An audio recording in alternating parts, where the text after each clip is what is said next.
पूरा dead body है, मतलब ये मेरा तीसरा या चौथा डेड बॉडी है जिस तरीके से नदी के अंदर मैंने स्पॉट किया है, इसे बहते हुए जाते हुए। ये हमारे और आपके लिए शायद ये बड़ी बात होगी, लेकिन जो लोग इस नदी के किनारे पे रहते हैं तो वो लोग इस तरीके से आए दिन बहुत सारे ऐसे डेड बॉडी को बहते हुए देखते रहते हैं गंगा जी के अंदर।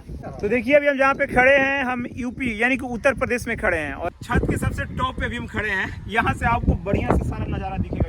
पहले कहाँ तक घर हुआ करता था, लगभग यहाँ से 1 किलोमीटर आगे तक, और अभी फिलहाल उसका कहीं से नामो निशान नहीं है। और यही नहीं कि घर का ही बस नामो निशान नहीं है, जो उस घर में लोग रहते थे वो भी लोग यहाँ से माइग्रेट करके कहीं और जा चुके हैं। वो जो बिल्डिंग का एक खिड़की है, वो खिड़की देखिए अभी भी किस तरीके से वहाँ पे लटका हुआ है।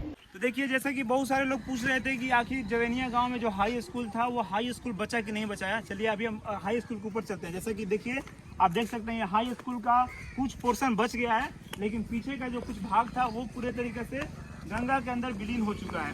तो अभी हम आपको हाई स्कूल के ऊपर चल के दिखाएंगे कि क्या स्कूल चल रहा है। अभी आपको मिट्टी दिखेगा, अब ये गाँव का खेती वाला मिट्टी नहीं रहा, ये पूरा बालू से भर गया है ना। अभी भी देखिए हम इतनी दूर है नदी से, फिर भी एक जो आवाज पानी का बहाव है चलने से वो आवाज आ रहा है। और आप यहाँ पे आइए, इस साइड से देखिए जितने भी स्कूल के जो बिल्डिंग रिपोर्टर खोल रहा है, स्कूल का जो बिल्डिंग था वो आप देखिए किस तरीके से स्कूल का बिल्डिंग था। और जो कुछ आपको गेट दिखेगा ये आराम से और स्कूल का वो देखिए जो कुछ रूम में जो गेट वगैरह लगा था वो गेट देखिए किस तरीके से पूरा टूटते हुए सारा कुछ। और देखिए अभी भी जो स्कूल के, थोड़ा जूम करके दिखाना, और स्कूल के अंदर में लैब में जितना कुछ था, लैब में वो तो सब कंप्यूटर वगैरह निकाल दिया गया होगा, लेकिन स्कूल का ये जो कुछ जिम वाला ये इक्विपमेंट था वहाँ पे बच्चों को खेलने के लिए, वो सारा कुछ आपको यहाँ पे दिखेगा।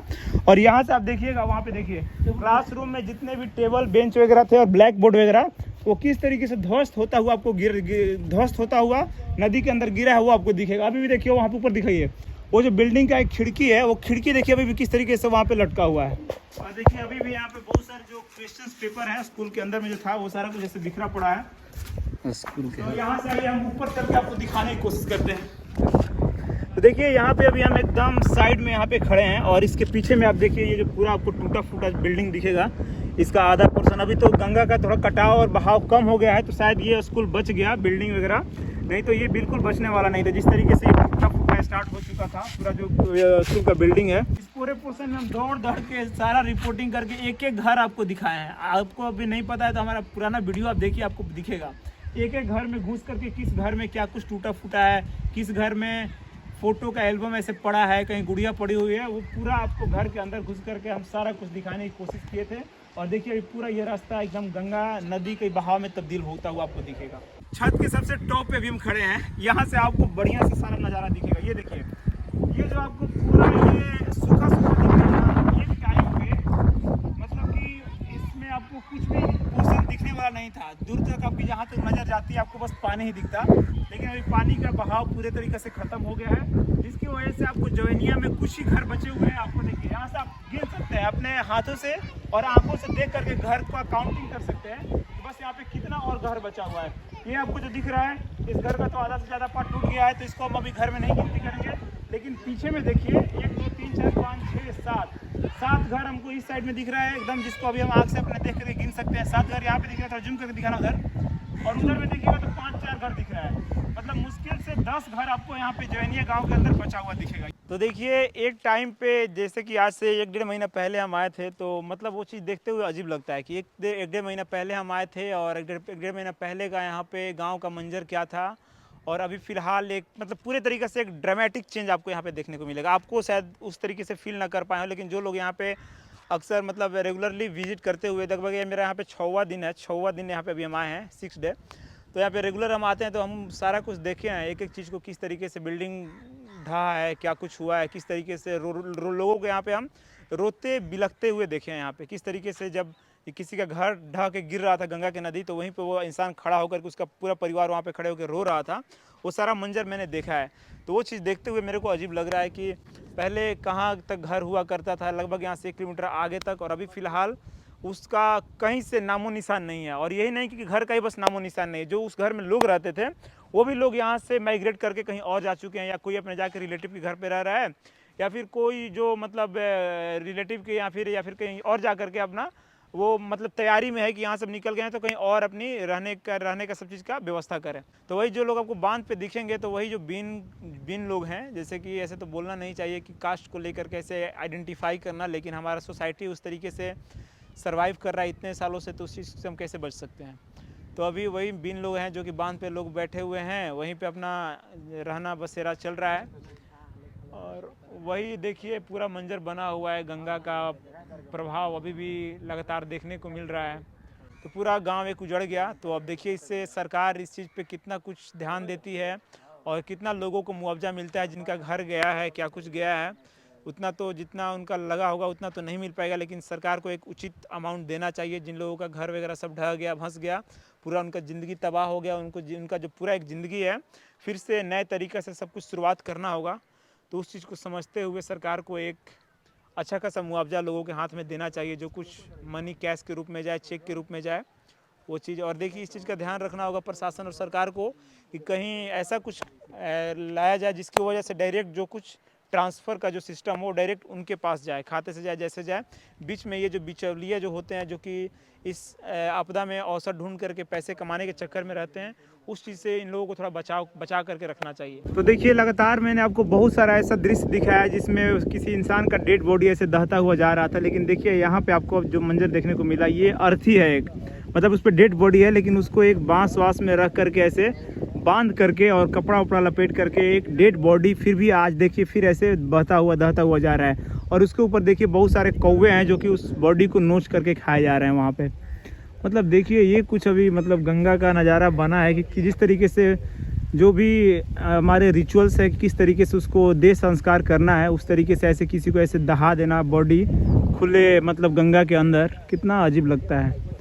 और देखिए इस तरीके से पूरा डेड बॉडी है, मतलब ये मेरा तीसरा या चौथा डेड बॉडी है जिस तरीके से नदी के अंदर मैंने स्पॉट किया ऐसे बहते हुए जाते हुए। कि जैसा कि इस तरीके से आपको कभी भी गंगा के अंदर जो कुछ डेड बॉडी दहता हुआ जाता है, तो जैसे कि है कि वो किसी या तो उसको सांप वगैरह कोई काट दिया है ना जी, सांप वगैरह का, तो उसको जलाया नहीं जाता है, उसको ऐसे ही दहा दिया जाता है। तो देखिए जैसे कि लोग बता रहे हैं कि उसको शायद सांप वगैरह काटा होगा, तो इस तरीके से उसको ऐसे ही बांध करके और नदी में दहा दिया गया है ना। तो इस तरीके से तो ऐसे बहुत सारा बॉडी देख के मिल रहा है से गुजरात हुए, बहुत सारा बॉडी से दह जला। अब कुछ मतलब ऐसा भी होत हुई कि कोई के जानबूझ के मार के भी लोग फेंक देते हुई, हो सका वो बाकी नहीं है ना। कि हमारे और आपके लिए शायद ये बड़ी बात होगी, लेकिन जो लोग इस नदी के किनारे पे रहते हैं तो वो लोग इस तरीके से आए दिन बहुत सारे ऐसे डेड बॉडी को बहते हुए देखते रहते हैं गंगा जी के अंदर।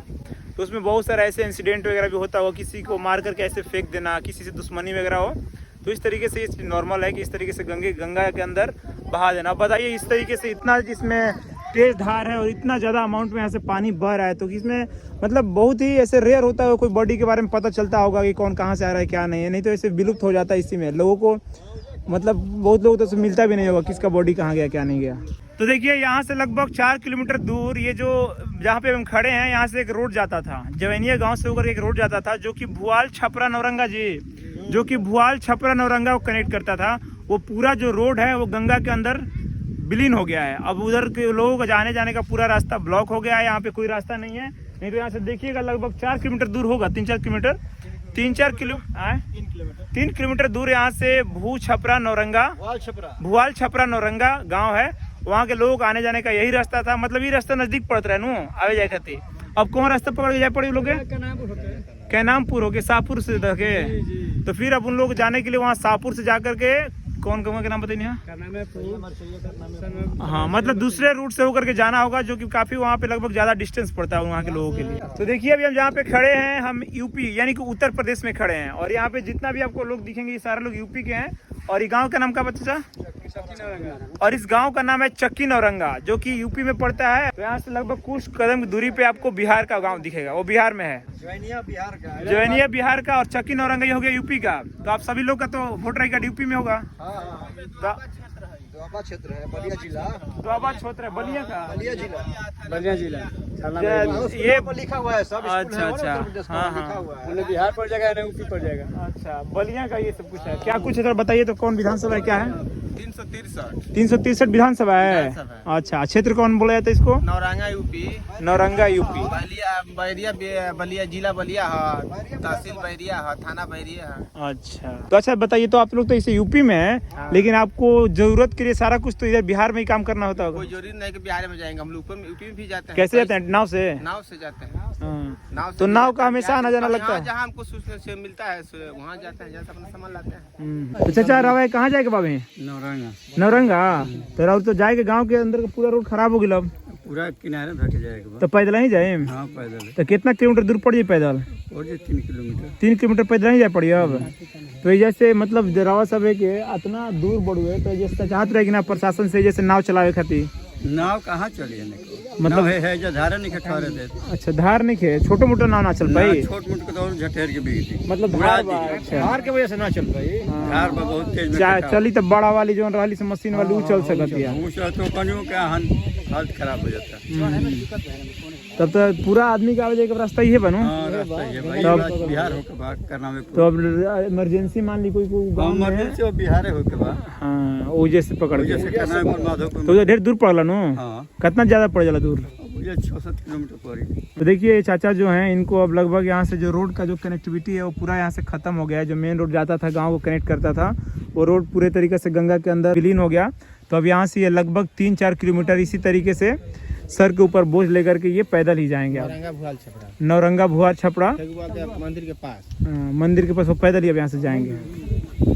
तो यही कुछ मंजर बना हुआ है। अभी जिस तरीके से बाढ़ आया है तो पूरे तरीका से जो जिंदगी है तबाह जैसा हो गया है ना। तो चलिए यहाँ से भी हम आगे चल के आपको और कुछ दिखाते हैं।